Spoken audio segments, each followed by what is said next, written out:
Hola, muy buen día, jóvenes. Los saluda su profesora Cristina Márquez de Literatura 2. El día de hoy vamos a hablar de un tema muy interesante, que es de cómo se dio el barroco en España y en específico el teatro barroco. Hemos hablado del barroco en diferentes ocasiones, sobre todo en el tema de poesía. Como saben, en este momento estamos viendo la evolución, pero del teatro. Entonces, pues hoy vamos a platicar de cómo fue el barroco, en la evolución del teatro, en específico el país que hizo más teatro barroco o el teatro barroco más reconocido es el de España, entonces por eso nos vamos a enfocar aquí. Si recuerdan cuando vimos barroco español en poesía, dijimos que también se le conoce como el siglo de oro español, ya que pues se considera la mejor poesía. También el teatro del siglo de oro o el teatro barroco español pues es muy bueno, por eso es muy reconocido y tiene muchos elementos poéticos. Ahorita que estamos viendo algunos ejemplos van a ver que está súper relacionado con la poesía, ¿no? Para recordarles un poco, el barroco es este movimiento artístico en el cual hay una exageración de ornamentos, es decir, se decora muchísimo el arte. Si hablamos de artes literarias o de literatura, pues estamos hablando de que se decora muchísimo el lenguaje, se usan ideas complejas o se utilizan palabras complejas también y muy musicales. Vamos a hablar de algunos de los autores, en específico nos vamos a enfocar en dos de las obras principales, pero vamos a mencionar a los cuatro autores pues primordiales, por así decirlo. ¿Ok? Eh, yo me parece que no podría decir el mejor porque yo creo que son estos dos que son de los que vamos a hablar precisamente, pero uno de los mejores o más reconocidos autores del teatro español en general y del teatro barroco español en específico es Lope de Vega. Lope de Vega escribió muchas obras de teatro distintas. Sus obras casi siempre eran de carácter religioso, nacional y social. Muchas de ellas buscaban hacer fuertes críticas a lo que pasaba en España. Y probablemente una de sus obras pues, más relevantes es Fuente Ovejuna. Fuente Ovejuna es una obra que trata de un pueblo que se llama Fuente Ovejuna en España. Entonces, en este pueblo ocurrían muchas injusticias. Era un pueblo que estaba gobernado por militares, ¿no? O que mandaron a militares como para, pues sí, para gobernarlo. Entre ellos estaba el comendador. El comendador era pues como el líder de los militares. En Fuente Ovejuna había muchos problemas de pobreza, de injusticias, etcétera. Y muchas de ellas eran cometidas por los mismos militares. El pueblo ya estaba muy cansado de esto, pero pues aún así buscaban llevar la fiesta en paz, ¿no? Sin embargo, un día el comendador, es decir, el jefe de los militares, viola a una chica que era muy, muy querida en la aldea, ¿no? Entonces, de por sí el pueblo ya estaba harto de los abusos, de las violencias que vivían por parte de este militar. Entonces, cuando viola a esta joven, es como que ya se pasó de la raya, la gente de por sí estaba harta de la pobreza, de la violencia que ejercían los militares. Pues una vez que esto ocurre, todo el pueblo se enfurece, ¿no? Y lo que hacen es que de manera unánime, como entre todos, asesinan al comendador. Entonces, pues no deja de ser un crimen, como también la violación claramente era un crimen, ¿no? Pero pues no deja de ser un crimen y mandan pues los restos de militares que estaban ahí en Fuente Ovejuna, pues van pues, a avisar lo que pasó, a avisar del asesinato del comendador. Entonces llega pues un investigador por parte del gobierno español a Fuente Ovejuna. Dicen que esto está medio basado en hechos reales, me parece, pero en fin. Pero Lope de Vega pues lo hizo en manera de obra de teatro.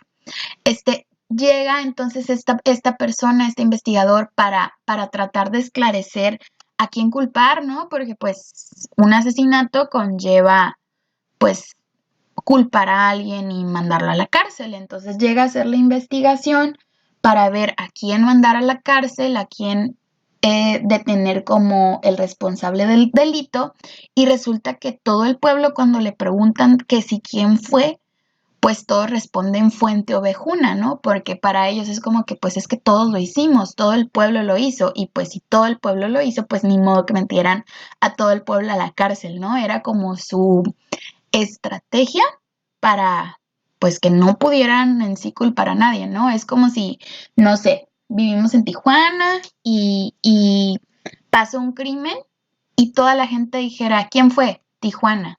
¿Y quién fue? Tijuana. ¿Y quién fue? Tijuana. Claramente no podrían meter a Tijuana a la cárcel, no somos demasiados. Entonces, eso es lo que ellos hacían. Su pueblo se llamaba Fuente Ovejuna y siempre que este investigador interrogaba de manera individual o de manera colectiva, no importaba, siempre la respuesta era Fuente Ovejuna y no se doblegaban para nada, ¿no? El investigador estaba súper harto, ¿no? Porque no lograba que le dieran una respuesta.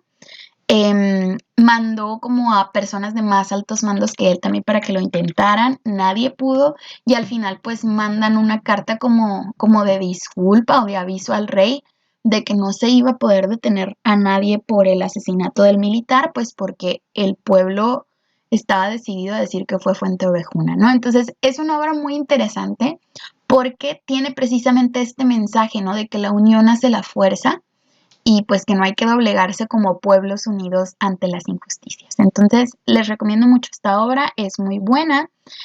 Ahorita vamos a leer un pedacito para que noten este carácter poético propio de la poesía del siglo de oro. Y del teatro del siglo de oro o del teatro barroco, que pues también tiene esta característica muy poética a pesar de ser teatro.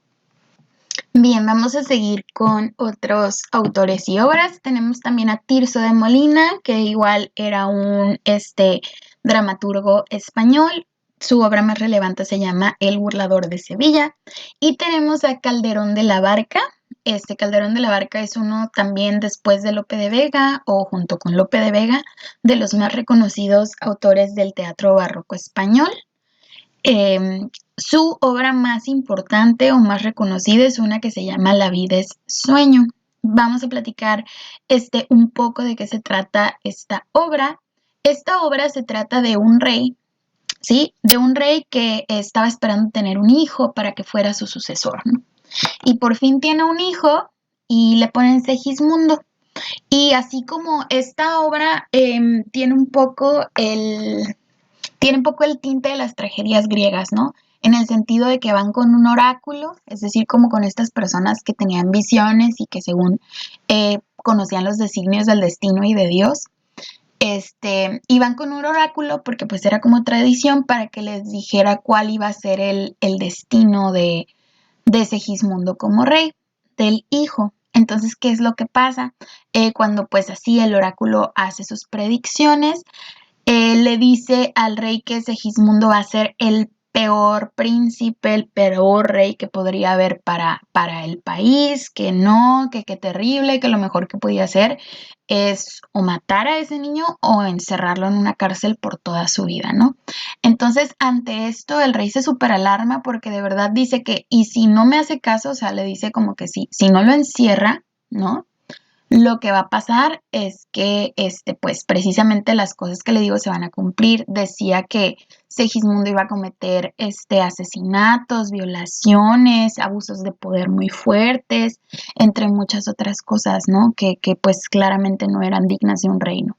El rey se súper asusta con todo esto que le dice porque pues le ha costado mantener su reino como un espacio pacífico. Le cree totalmente al oráculo porque pues era lo común confiar en esto y encierra a Segismundo desde chiquito en una celda, ¿no? Entonces él vive ahí en esa celda todo el tiempo. ¿Qué pasa? Llega un momento en que pues el rey se compadece de su hijo, siente feo y dice, ay, es mi hijo, ¿cómo va a ser algo así? No le voy a creer al oráculo, ¿no? Así como Edipo Rey, si se acuerdan que no le creía al oráculo. Entonces, ¿qué pasa? Lo dejan salir y Segismundo, a pesar de él mismo, ¿no? Desde que iba creciendo era, no, claro que yo no voy a ser así, papá, por favor, déjame salir, etcétera. Pues al final, que lo dejan termina siendo todo eso que tenían previsto que hiciera, pero pues que esperaban que no termina siendo actos terribles, lo vuelven a agarrar y lo vuelven a encerrar. Para esto Segismundo está súper arrepentido, se siente traicionado consigo mismo, siente que no tiene poder de su persona y siente que pues toda su vida va a estar en ese lugar, ¿no? Entonces es en ese momento cuando está como en este arrepentimiento que Segismundo, el personaje este del príncipe, dice el soliloquio más importante del drama español, ¿sí? Esto es un drama, no es una tragedia porque termina con final feliz. Entonces, a pesar de que toda la historia es como muy, muy fuerte y así que parece trágica, al final termina en final feliz, entonces se le considera un drama. Y se avienta un soliloquio con una frase muy famosa que ahorita les voy a decir, que está relacionada con el título de la obra, que se llama La vida es sueño, ¿no? Acuérdense, un soliloquio, una conversación de él consigo mismo, básicamente. Ahorita lo vamos a leer. Por último, tenemos a Juan Ruiz de Alarcón. Él no es necesariamente español, pero tampoco es mexicano. Como Sor Juana, él es novohispano, es decir, él vivió durante la Nueva España. Y bueno, su obra más famosa es una que se llama La verdad sospechosa, me parece que es una comedia, ¿no? Y también entra dentro del teatro barroco.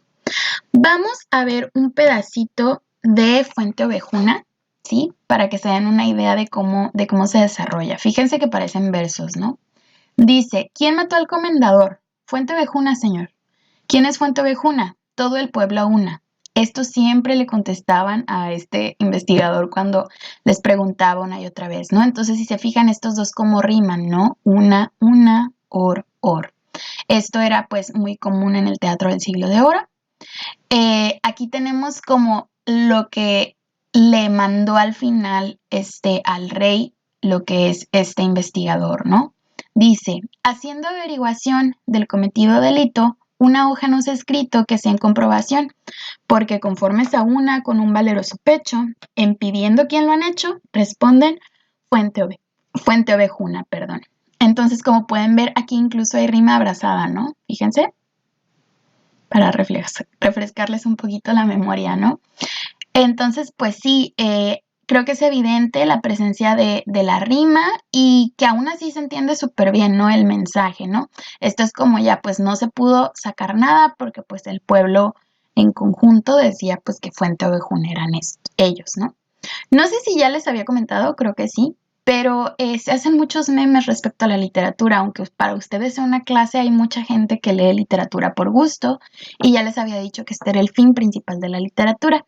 Entonces en Facebook hay muchísimos memes, hay páginas, hay una página que se llama Memes Literarios, pero hay muchas otras, ¿no? Que también ponen memes, incluso a las que les pasé de poesía también, ahí se suben memes. Pero aquí les tengo dos de Fuente Ovejuna que vi hace mucho, ¿no? Entonces aquí está. ¿Quién mató al comendador? Fuente Ovejuna, señor. ¿Quién mató al comendador? Fuente Ovejuna lo hizo. ¿Quién lo mató? Fuente Ovejuna fue, ¿no? Esta es básicamente gran parte de la dinámica de esta obra de teatro. E igual, ¿no? Aquí tenemos otro de este meme de la niña, esta foto que se viralizó, ¿no? De la niña mientras la casa se incendiaba. Le preguntan, niña, ¿sabes quién hizo esto? Sí, fue Fuente Ovejuna, ¿no? Entonces ahí tienen unos ejemplos de unos memes para que vean que pues basado en esto también hay otras maneras de difundir la obra literaria, por así decirlo.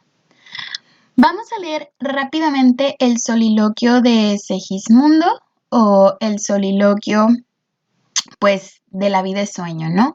Este momento es cuando, pues, les digo, ya lo regresan a su celda, está reflexionando de las cosas terribles que hizo, se siente culpable y a la vez se siente, pues, como incapaz y que siempre va a estar en ese lugar. Creo que no les dije el final, ahorita les cuento el final de esta obra, pero bueno, vamos a leer antes este soliloquio.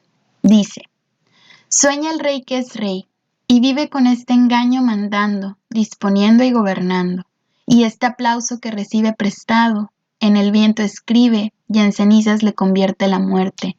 Desdicha fuerte, que hay quien intente reinar, viendo que ha de despertar en el sueño de la muerte. Sueña el rico en su riqueza, que más cuidados le ofrece. Sueña el pobre que padece su miseria y su pobreza. Sueña el que empieza a medrar, empieza. Sueña el que afana y pretende, sueña el que agravia y ofende, y en el mundo, en conclusión, todos sueñan lo que son aunque nadie lo entiende. Vamos a continuar con esta clase en un siguiente video. Por favor, ve el que sigue. Muchas gracias.